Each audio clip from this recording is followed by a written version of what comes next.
नमस्कार। मैं हूं प्रेम शंकर सिंह और आप देख रहे हैं सहरसा नाव।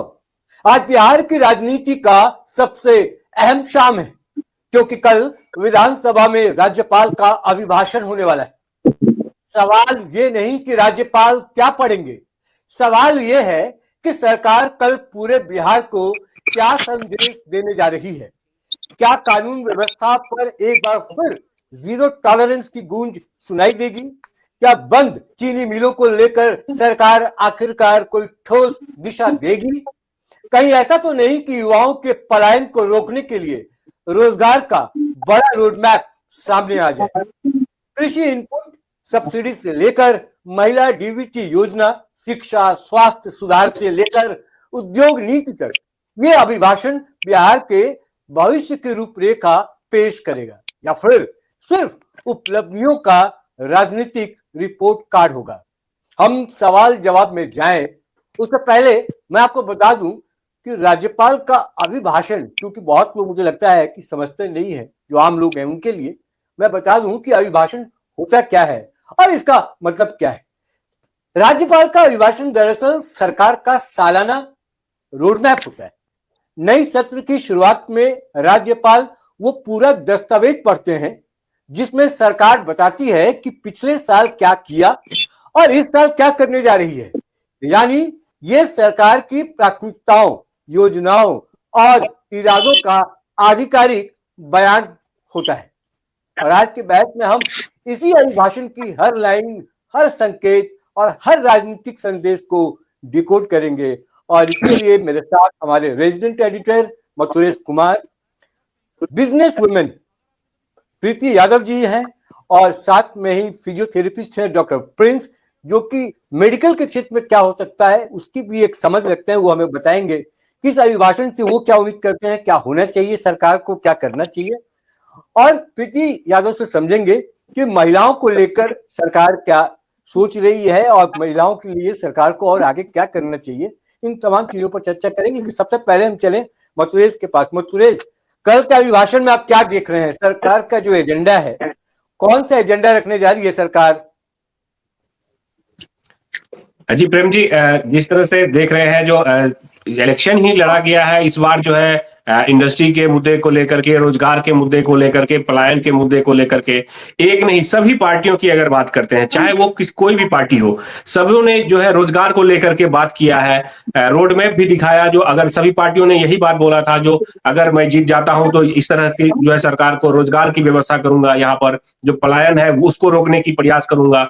तो अब जब यहाँ पर एनडीए की सरकार बनी है और कल जो है राज्यपाल का अभिभाषण होना है, तो जहां तक देखा जा सकता है, जो रोड मैप सिर्फ और सिर्फ इस बार देखा जाएगा, जो किस तरह से बिहार को डेवलपमेंट की ओर आगे ले जाया जाए, ताकि जो है इंडस्ट्री को डेवलपमेंट को लेकर के कई तमाम सवाल उठते रहे हैं।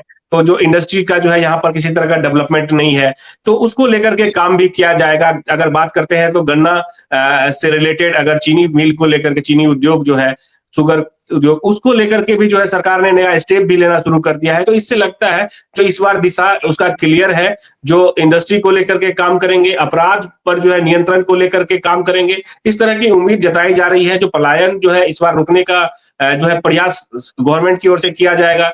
गवर्नमेंट के लोगों का यही कहना है, बार बार जो हमारा बेसिक स्ट्रक्चर चाहिए था वो हमने कंप्लीट कर लिया, और इस बार जब बिहार की जनता ने हमें मौका दिया है, तो इस बार डेवलपमेंट में जो है इंडस्ट्री को हम आगे बढ़ाएंगे और क्राइम पर भी कंट्रोल करने की कोशिश करेंगे। ठीक है, बहुत बढ़िया। प्रीति यादव जी, मैं आपके पास आऊंगा। डॉक्टर प्रिंस, मैं आपके पास आऊंगा इनसे एक बार सवाल लेने, क्योंकि महिलाओं का इस बार चुनाव में बड़ा धूम रहा है, बहुत चर्चा हुई है। महिलाओं ने खुलकर वोट किया है सरकार को, जिसकी सरकार बनी है, जिसको हम कहते हैं एनडीए ने अपनी सरकार बनाई। प्रीति यादव, आप बताइए कि कल के अभिभाषण में दरअसल रोड मैप रखेगी सरकार, तो आपको क्या लगता है, महिलाओं को लेकर आपकी क्या उम्मीदें हैं? खासकर जो अपना व्यवसाय करना चाहती हैं, जो अपने पैर पर खड़ी होना चाहती हैं, जो महिलाएं बिहार में, चाहे वो पढ़ी लिखी हो या वो अनपढ़ हो, वो गांव के परिवेश से हो या शहर के परिवेश से हो, क्या आपको लगता है कि महिलाओं के लिए सरकार को क्या करना चाहिए? और जो अभिभाषण कल राज्यपाल पढ़ेंगे उसमें से आपको क्या लगता है कि आपके एजेंडे में क्या है, आप क्या चाहती हैं कि वो उनके अभिभाषण में शामिल हो? जी, मुझे आवाज़ नहीं आ रही है। मैं थोड़ा-सा जो सुनी हूँ मैं बोल बताना चाह रही हूँ कि महिलाओं को सबसे पहले बिहार में सुरक्षा की ज़रूरत है। और जिस तरह से यहाँ पे 5 साल का रोड मैप ये होना चाहिए कि इंडस्ट्रीज तो लगना ही चाहिए। शिक्षा के क्षेत्र में ये काम होना चाहिए और सबसे बड़ी चीज़ है क्राइम बंद, महिला सुरक्षित हो। मैं चाहती हूँ कि रात में भी काम करे, किसी भी तरह की बड़ी कंपनियाँ आती हैं तो उसमें बहुत सारे कॉल सेंटर भी होते हैं जो रात में काम करते हैं बाहर, जैसे कि मैं बड़े सिटी में देखती हूँ। तो फ्रीली लेडी लोग जो फ्री होके काम करती हैं, जाती हैं, टैक्सी से जाती हैं, गाड़ी से जाती तो सबसे पहले तो सुरक्षा की ज़रूरत है। जो कि हमारी सरकार लगी हुई है और दूसरी बात इंडस्ट्री, इंडस्ट्री आना बहुत ज़रूरी है क्योंकि यहाँ लोगों को सबसे पहले काम मिलेगा, रोज़गार मिलेगा। चाहे वो शिक्षित हो तो भी वो काम मिलेगा और उतनी पढ़ी-लिखी नहीं हो तो भी बड़ी-बड़ी अगर फैक्ट्रियाँ खुलती हैं तो उसमें काम उनको रोज़गार मिलेगा। तो मैं यही चाहूँगी कि इंडस्ट्री आए, जैसे चीनी मिल की बात कहें मितेश जी तो वो भी बहुत ज़रूरी है। बिहार में अभी जैसे बड़ी-बड़ी कंपनियाँ के साथ-साथ अभी हम लोग मखाना को भी फ़ोकस कर रहे हैं। हमारे मिथिला का सबसे बड़ा ये मखाना जो है 80% ज़्यादातर मखाना हमारे बिहार में कोसी में ही मिथिला में ही होता है। तो अगर इस चीज़ पे भी सरकार अगर नज़र डालेगी और इनको आगे बढ़ाने का काम करेंगी तो इसमें भी काफ़ी रोज़गार है, काम है क्योंकि ये वर्ल्ड लेवल पे भी काफ़ी इसका डिमांड है मखाना का। तो मैं चाहूँगी कि इसको भी बढ़ाने का काम किया जाए और जहाँ तक ये हमारा बिहार में ये जो हम लोग जिस साइड रहते हैं, लो लैंड एरिया है, तो फिशरी के लिए भी काफ़ी अच्छा होता है। तो ये सब चीज़ पे अगर काम सरकार करेगी तो काफ़ी प्रोग्रेस होगा बिहार का। प्रीति यादव जी, मैं बता दूं, आपको भी पता होगा, मखाने के लिए तो सरकार एक्चुअली बहुत पहले आवाज़ ठीक सचेत से है नहीं आ रही है। और एक बोर्ड भी बनाया है उसको लेकर, और काम अपना जो सरकार करना चाहती है कर रही है, और इसका विकास कैसे हो और आगे कैसे चले इसके लिए भी काम कर रही है सरकार कि मखाना को लेकर इसका व्यापार कैसे बढ़े, क्योंकि इसका डिमांड सिर्फ बिहार में नहीं, सिर्फ भारत में नहीं, बल्कि विदेशों में भी होने लगा है। डॉक्टर प्रिंस, हम कहते हैं ना कि अगर हाँ जी। आप विकास की बात करते हैं, चाहे वो किसी भी सेक्टर की बात हो, चाहे वो हेल्थ सेक्टर हो, एजुकेशन हो, इंफ्रास्ट्रक्चर हो, या फिर कुछ भी, लॉ एंड ऑर्डर एक बहुत बड़ा सवाल है। कानून व्यवस्था, जब तक कानून व्यवस्था ठीक आपके स्टेट में ना हो तो बाकी सब बेकार हो जाती हैं। तो आप अपने हेल्थ सेक्टर की बात तो कीजिए ही कि कल के भाषण में हेल्थ सेक्टर को लेकर सरकार को क्या करना चाहिए, हम कहाँ कहाँ पिछड़ रहे हैं और कैसे ठीक करें, क्योंकि बिहार में गरीबी बहुत है और जब गरीबी है तो हेल्थ में एक मोटा पैसा आदमी का चला जाता है और उसके पास कुछ होता नहीं है लगाने के लिए, और स्वास्थ्य तो बहुत बड़ा पूंजी है किसी के लिए भी। तो आपको क्या लगता है, कल के अभिभाषण से आपको क्या उम्मीद है? मेरा ये मानना है कि सबसे पहले स्वास्थ्य में बहुत काम करने की आवश्यकता है सरकार को, वो भी ग्रास रूट लेवल से। सबसे पहले तो आपको जो डॉक्टर की अवेलेबिलिटी है, वो बहुत बढ़ाना चाहिए। अभी मैसिव रिक्रूटमेंट जो स्टार्ट हुआ था, वो कोविड के टाइम में स्टार्ट हुआ था। उसके बाद कोई उतना ज़्यादा यहाँ पे डॉक्टरों की खास बहाली हुई नहीं है। तो सबसे पहले तो डॉक्टर की उपलब्धता, अवेलेबिलिटी। दूसरी बात ये कि पीएमसीएच को बहुत मजबूत कर देना या डीएमसीएच को बहुत मजबूत कर देना, पटना में एम्स खोल देना या आईजीएमएस खोल देना, वो एक समाधान नहीं है। समाधान ये है कि आपको जो पीएचसी है, जो प्राइमरी हेल्थ सेंटर है, जो कि गांव में होता है, जहां पे एक तरह से आप वो कह सकते हैं कि फर्स्ट कॉन्टैक्ट सेंटर होता है गरीब लोगों के लिए, तो आपको वो बहुत मजबूत करना है। पीएचसी बिना मजबूत किए आप स्वास्थ्य ठीक नहीं कर पाएंगे किसी भी राज्य में। पीएचसी में सबसे पहले तो आप जितने भी नर्सिंग स्टाफ हैं उनकी बहाली करिए, एएनएम, जीएनएम, ड्रेसर। उसके बाद वहां पे आप कम से कम एक एमडी डॉक्टर की वहां पे उपलब्धता सुनिश्चित कराएं।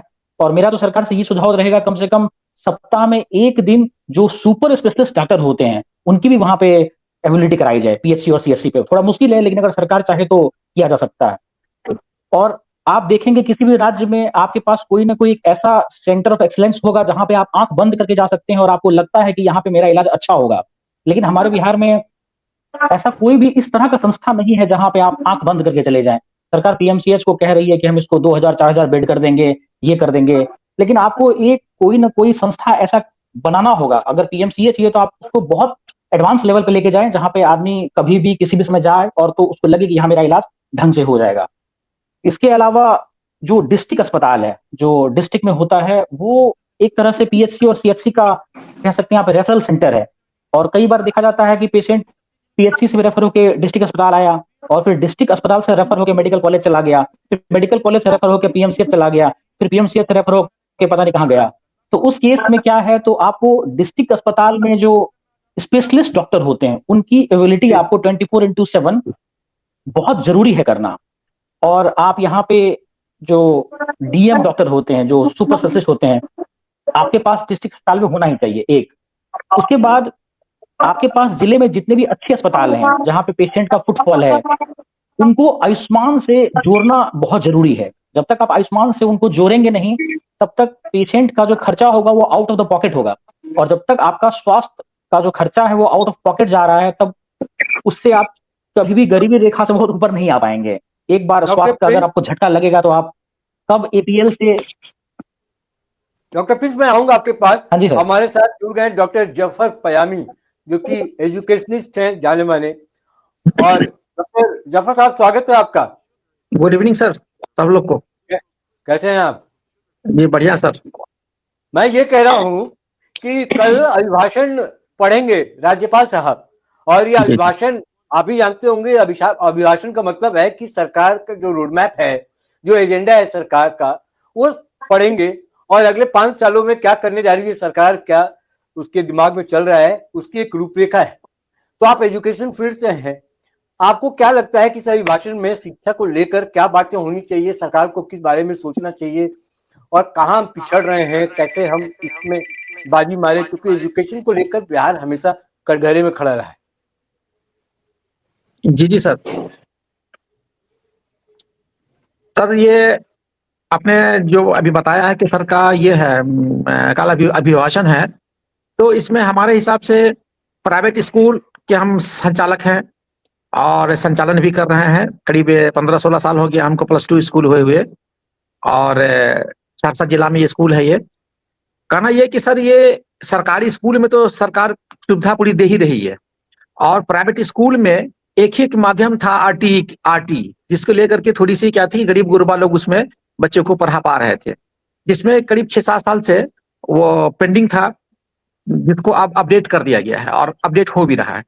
लेकिन अगर सरकार थोड़ा इसी तरह से थोड़ी थोड़ी मदद अगर प्राइवेट स्कूल को भी करे, जो नॉन एफिलिएटेड है, एफिलिएटेड में तो बहुत दिक्कत नहीं है, लेकिन जो नॉन एफिलिएटेड स्कूल है एक्चुअली में बेस वही बना रहा है बच्चों का, तो इस पर भी सरकार को थोड़ी सोचनी चाहिए कि जो स्कूल है, नॉन एफिलिएटेड स्कूल है, जिसको यूडेस मान्यता प्राप्त मिल गया है बिहार सरकार से, उसको भी थोड़ा देख रेख में अपने हिसाब से उस पर ध्यान देना चाहिए, और थोड़ा उस पर जो उसका प्रोत्साहन राशि के रूप में कुछ हो, या फिर उसको गाइडलाइन में अपने हिसाब से, जैसे वो सरकारी स्कूल को गाइडलाइन कर रहे हैं, तो इस तरह से उसको भी गाइड करे। चूंकि सीबीएसई एफिलिएटेड स्कूल को तो सीबीएसई गाइड कर ही रही है, और जो छोटे छोटे जो बिहार सरकार से टैग हो गए हैं यूडेस से, उसको भी बिहार सरकार को चाहिएगा कि सर टैग उस पर ध्यान दे, और डीओ को बार बार भेज करके, वहां डीपीओ को भेज करके बार बार उसका वेरिफिकेशन कराते रहे कि उसकी एजुकेशन की जगह, उसकी जो ये हो रही है एजुकेशन हो रही है, उसमें क्वालिटी कितनी है। ठीक है, मैं आऊंगा आपके पास दोबारा। सुरेश, जितनी भी चीजें चल रही हैं, सबसे पहले जो बात हम कर रहे थे वो है कानून व्यवस्था। केंद्र में कानून व्यवस्था ही है, फिर चारों तरफ से, चाहे आप किसी भी सेक्टर में, किसी फील्ड में विकास की बात करते हैं या आगे जाने की बात करते हैं, प्रदेश में अगर कानून व्यवस्था दुरुस्त रहेगा तो बाकी चीजें हो जाती हैं, आसानी हो जाता है। और जो इन्वेस्टमेंट की बात हो रही है बार बार, बिना इन्वेस्टमेंट के कुछ होगा नहीं। सिर्फ बिहार के उद्योगपति, सिर्फ बिहार के लोग लगकर अगर करेंगे तो इससे प्रदेश का विकास नहीं होगा। हमको बाहर से इन्वेस्टमेंट लाना होगा, और जिस तरीके से उत्तर प्रदेश या बाकी राज्यों में इन्वेस्टमेंट लाने के लिए मीट कराए जाते हैं, उस तरीके से बड़े बड़े मीट अपने यहाँ भी कराना होगा और निवेश लेकर आना होगा, चाहे वो किसी भी फील्ड में हो।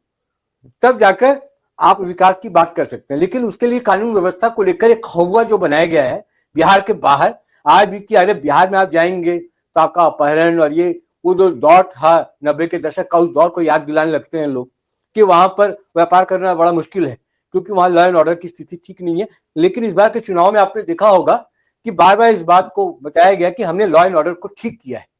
लेकिन डिप्टी सीएम जो है, जिनको गृह मंत्री बनाया गया है, सम्राट चौधरी, उन्होंने बहुत सारा दावा किया है, काम भी हो रहा है। आपको क्या लगता है कि लॉ एंड ऑर्डर दुरुस्त हो जाने के बाद ये बाकी जो चीजें हैं, जो विकास के पैमाने, वो ठीक हो जाएंगे?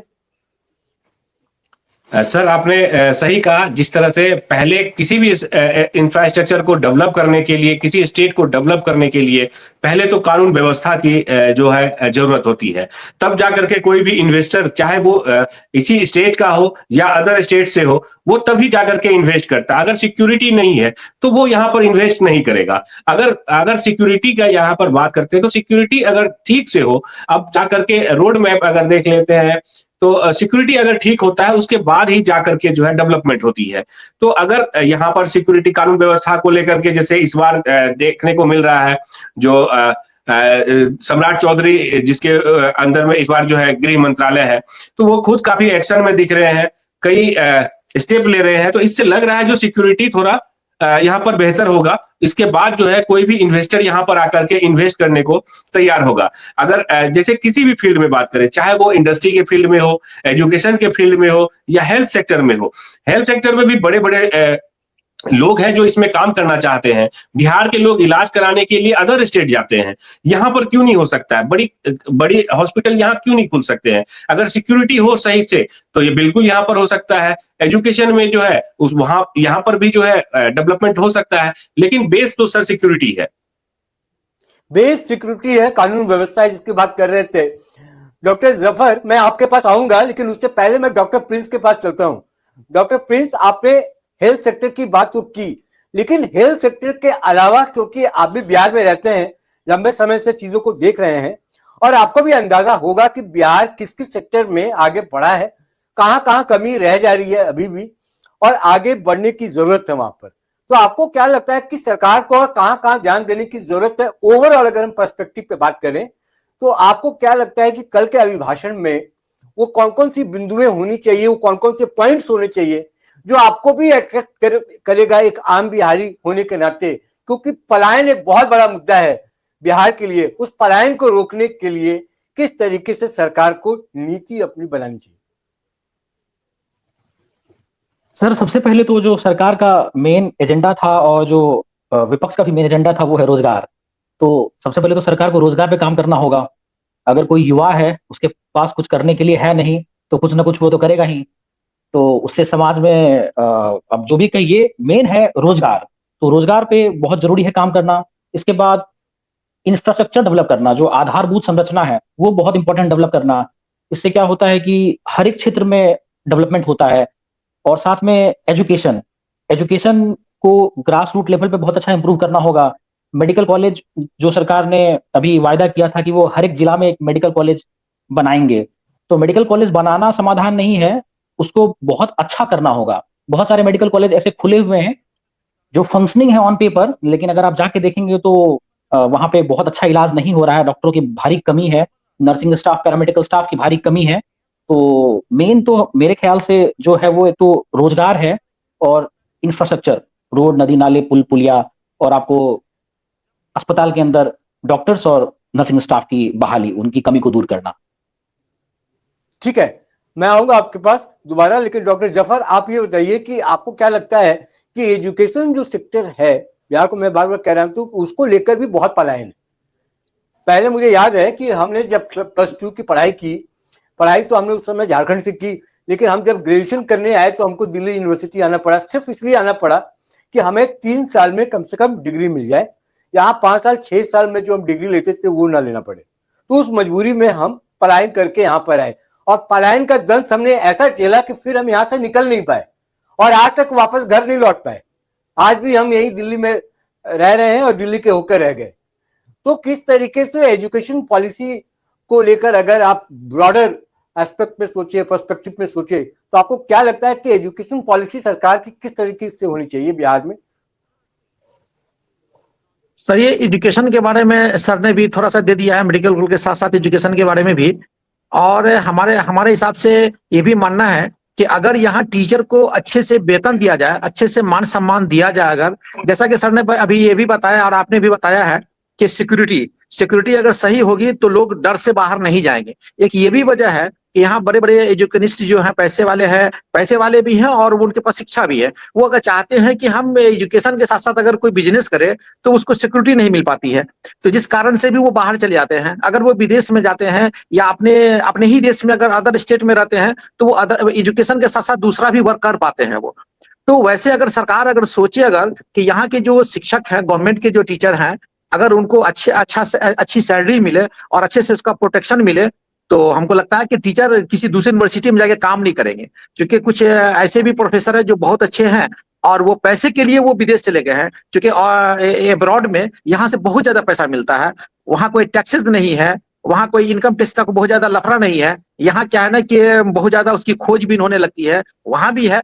लेकिन ये भी एक मुद्दा है जो आदमी को खोजबीन ज़्यादा करने के कारण हम सोचते हैं कि हम जितना कमाते नहीं है, उतना यहाँ हम उस पे खर्च करें। हमारे पीछे लोग पड़े रहते हैं, आस-पड़ोस के लोग पड़े रहते हैं, समाज के लोग पड़े रहते हैं। अरे ये तो बहुत पैसा कमा रहा है स्कूल में, ये बहुत पैसे कमा रहे हैं यूनिवर्सिटी में, प्रोफ़ेसर है, कॉलेज में तो कुछ पढ़ाता नहीं है, सिर्फ़ पैसा कमाता है, सिर्फ़ पैसा ले रहा है ये। तो ये भी एक वजह है। तो अगर सिक्योरिटी आपके भी के हिसाब से और हम लोग के हिसाब से अगर सिक्योरिटी आदमी को मिले, तो अच्छे जो पढ़े-लिखे लोग वो बाहर नहीं जाएँगे, वो यहीं रहेंगे वो। जाहिर तौर जी। पर डॉक्टर जफर पहले से स्थितियां बहुत ठीक हुई हैं और कहते हैं ना कि थोड़ा हुआ है, थोड़े और की जरूरत है, तो वो भी ठीक हो जाएगी। लेकिन मथुरेश, हमने बात की अभी तक लॉ एंड ऑर्डर को लेकर, हमने बात की पलायन को लेकर, हमने बात की चीनी मिल को लेकर, उद्योग को लेकर, हमने बात की एजुकेशन को लेकर, हमने बात की हेल्थ सेक्टर को लेकर। लेकिन एक बहुत बड़ा तबका है, वो है किसान और महिला, युवा। ये तीन ऐसे लोग हैं जैसे युवा, रोजगार, उसकी बात तो हमने की थोड़ी सी कि रोजगार बहुत जरूरत है रोजगार की। तो जो उद्योग अगर आएंगे और इस तरीके से विकास होने लगेगा तो रोजगार अपने आप सृजन होने लगेगा, रोजगार लोगों को मिलने लगेगा। बाढ़ सहरसा के लिए भी अभिशाप है और पूरे वो प्रांत जो है, कोसी बेल्ट जो है, वहां पर हर साल बाढ़ का दंश झेलना पड़ता है। क्या सरकार को इसके बारे में भी कोई एक ठोस नीति, क्योंकि अभी तक तो कुछ समझ में आ नहीं रहा, जमीन पर कभी कुछ दिखाई नहीं पड़ा और बाढ़ से स्थिति बहुत खराब हो जाती है और उससे नुकसान जो होता है हर साल वो भयावह है। किसान परेशान हो जाते हैं, आम लोग परेशान हो जाते हैं, गांव के गांव बह जाते हैं। तो इसको लेकर वहां के लोग क्या कहते हैं, सहरसा के लोग क्या कहते हैं, आपका जो भी सुपौल, मधेपुरा, ये जो पूरा बेल्ट है, उधर पूरा कोसी का जो इलाका है, वहां किस तरह की दिक्कतें आती हैं, क्या उम्मीद पाल कर रखते हैं वो सरकार से, और सरकार कहाँ फेल हो जा रही है? जी प्रेम जी, जिस तरह से बात करते हैं बाढ़ की, तो ये नेपाल बॉर्डर से जब कोसी नदी निकलती है बैरेज के बाद से, वहां से सुपौल होते हुए सहरसा का एरिया होते हुए ये खगड़िया के तरफ बढ़ती है। तो ये एरिया में जो है दोनों साइड से जो है तटबंध तो बनाए गए हैं, लेकिन जो इसके तटबंध के बीच के जो गांव बसे हुए हैं उन्हें हर साल उजरना पड़ता है। इसको लेकर के सरकार को एक ठोस कदम उठाना चाहिए जो किस तरह से इसको मैनेज किया जाए, क्योंकि ये एक साल की तो बात है नहीं, ये हर साल उतना ही होता है। हर साल जो है लोग उतना ही तबाह होते हैं, लोग परेशान होते हैं। लेकिन यहां पर अगर आप देखेंगे ग्राउंड के लेवल पर, क्योंकि सरकार लाखों करोड़ों रुपए खर्च करती है हर साल बाढ़ को लेकर के, लेकिन ग्राउंड पर जब जाएंगे, वहां की स्थिति जब देखेंगे तो काफी दयनीय है। यह सिर्फ जो है काम तो होता है, बाढ़ में भी लोगों को राहत तो दिया जाता है, फोटो सेशन ज्यादा होता है, अधिकारियों को जो है वहां पर कमाने का भी मौका मिल जाता है। अगर आप देखेंगे बाढ़ में तो वहां ग्राउंड पे उतने लोग शिकायत करते हैं, उन्हें नहीं मिल पाता है।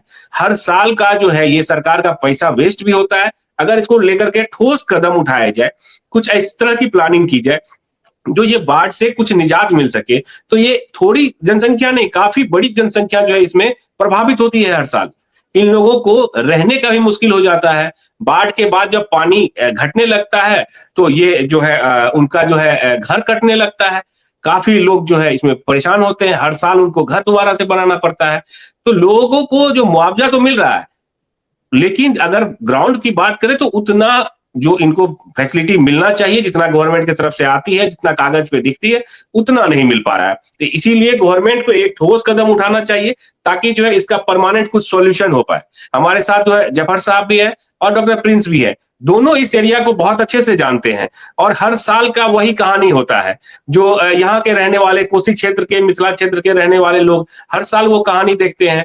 बाहर से मीडिया आती है, वो देखते हैं, नेताओं का दौर शुरू होता है, फोटो सेशन शुरू होता है, लेकिन हालात वही के वही है। ये हर साल का यही कहानी है सर। मथुरेश इसमें एक बात मैं जोड़ दूं, अभी 2 दिन पहले हमने चर्चा भी की थी इस पर, वो जो धान की खेती जो इस बार हुई और उसमें किसानों को जिस तरीके से मार झेलना पड़ा है कि उनका पूरा का पूरा जो खेत है, पूरा का पूरा जो धान की खेती है वो सो गए, वहां पे बहुत भारी नुकसान हुआ है। 70-80% लोगों का नुकसान हो गया है। किसान रो रहे हैं, परेशान हो रहे हैं उनको लेकर। हालांकि सरकार ने कुछ एजेंडा फिक्स किया है, 12 जिलों का नाम भी आया है। उनके लिए भी कल के अभिभाषण में कोई सब्सिडी या किसी तरह का कोई मुआवजा का ऐलान आप उम्मीद देख रहे हैं? कुछ ऐसा हो सकता है? सर अभी तो सरकार ने पहले ही कुछ डिस्ट्रिक्ट का नाम तो दिया था जिसमें मुआवजा दिया गया था, जो मुआवजा इनको दिया जाएगा। लेकिन जब हम लोगों ने सहरसा 9 ने लगातार इस पर जो है कवरेज की, उसके बाद जो है आपसे खुद डिबेट में बातचीत करने के लिए कृषि पदाधिकारी आए और उन्होंने आश्वासन दिया, जो डीएम के तरफ से यह आदेश हो गया है। काफी बार जो हम लोगों ने खबर भी दिखाया, हमारे रिपोर्टर ग्राउंड से भी जुड़े, तो उन्होंने यही बताया कृषि पदाधिकारी ने, जो हम लोगों को डाटा इकट्ठा करने के लिए बोला गया है। और इस तरह से अगर इस बार जो है डाटा इकट्ठा करने के लिए बोला गया है तो हो सकता है सरकार का यह प्लान हो जो मुआवजा को लेकर के भी इस बार बातचीत अभिभाषण में हो। अब वक्त की कमी है, वक्त इतना ही इजाजत देता है, लेकिन अंतिम राउंड में डॉक्टर जफर मैं आपके पास आऊंगा। डॉक्टर प्रिंस, आप बता दीजिए लास्ट कमेंट आपका कि कल के अभिभाषण में आप क्या चाहते हैं?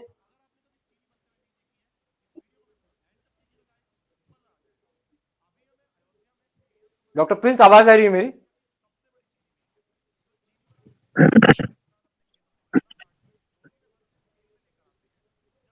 Doctor Prince?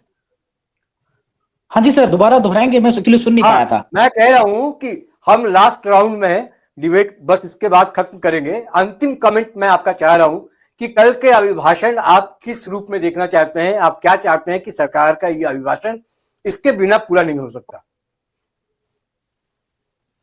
इस बार आम जनता की तरह मैं भी बहुत आशान्वित हूं सरकार से। हमने सरकार को बहुत मैसिव वोटों से और सीट देकर जिताया है, तो हमें काफी उम्मीद है, लैंडस्लाइड विक्ट्री है। तो सरकार जरूर हमारे लिए अच्छा ही काम करेंगी। इसमें रोजगार का सृजन, रोजगार बहुत जरूरी है, सुरक्षा, सामाजिक आर्थिक सबकी सुरक्षा, सरकार इस पे काम भी कर रही है। और आने वाले दिनों में जो सरकार ने वायदा किया है कि इसको हम सरकार कह रही है कि हम अपने राज्य में कई एक्सप्रेस वे बनाएंगे, गोरखपुर, सिलीगुड़ी, पटना, पूर्णिया, जितने भी एक्सप्रेस वेज है उस पर हमको आने वाले समय में काम होता हुआ दिखेगा। तो मेन है यही, महिला सुरक्षा, रोजगार, स्वास्थ्य, इन सब पे सरकार ने जो वायदा किया है वो पूरा करे। तो हमें उम्मीद है, अब देखिए आगे वक्त बताएगा। डॉक्टर जफर, अंतिम कमेंट। जी, हम बस यही चाहते हैं कि हमने तो देखा है कि दरभंगा, सुपौल से लेकर दरभंगा, सहरसा तक की जो दूरी पहले बहुत ज्यादा हुआ करती थी, अब कम से कम कोसी ब्रिज बन जाने के कारण से और कई पुल बन जाने के कारण से बहुत दूरी बहुत शॉर्ट हो गई। और इस तरह से काम तो सरकार ने अच्छी की है, इसमें कहीं कोई दो राय नहीं है। बाढ़ की भी स्थिति पहले से ठीक हुई है, ऐसा नहीं कि नहीं है सर, वो ठीक हुई है वो। अब है सर ये कि बस थोड़ा सा स्कूल पे भी वो सरकार को उम्मीद है कि सरकार अपने संरक्षण में छोटे स्कूल को देखे, बड़े स्कूल को भी देखे।